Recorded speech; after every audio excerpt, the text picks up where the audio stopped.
រំលឹកការអំទុកនៅវត្តត្រានៅថ្ងៃប្រជុំធំទុកសវណ្ណមនីមានជ័យបារមីស្រីខ្មៅដែលប្រកួតជាមួយនឹងហុងមង្គលនៅវត្តបឹងទិញនេះជាហេតុការណ៍ដែលបងប្អូនអ្នកទស្សនាគាត់បានថតជាប់ឃើញថាទុកពីរនេះកំពុងតែមានបញ្ហាមូលហេតុនេះហើយបានជាទុកសវណ្ណមនីបារមីស្រីខ្មៅទុករបស់វត្តតាកតមង្គលគឺมันបានទៅប្រកួតជាជើងទី2ទេដោយសារមានបញ្ហាក្នុងនោះក៏គណៈកម្មការរៀបចំទុកនៅប្រណាំងទុកនៅវត្តត្រាក៏បានស្នើសុំតដែរអញ្ចឹងតិចថាបាទជើងទី1ហ្នឹងគឺហឹងមង្គលមានជ័យគាត់បានទៅដល់ទីមុនសវណ្ណមនីមានជ័យបារមីស្រីខ្មៅតោះបងប្អូនអញ្ចឹងយើងទៅមើលវីដេអូពេញដែលការប្រណាំងនៅជើងទី1ហើយនឹងការប៉ះគ្នាការបុកគ្នាទុក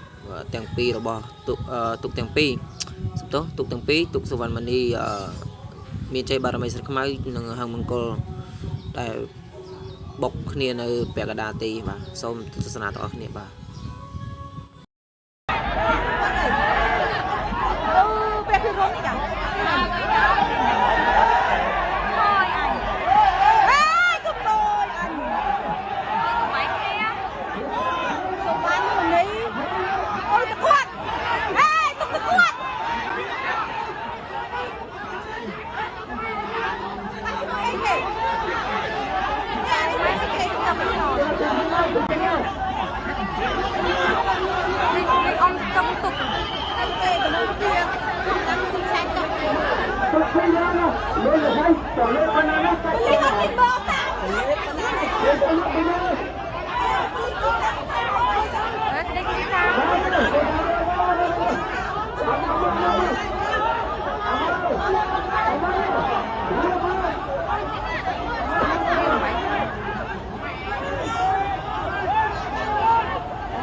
Vâng.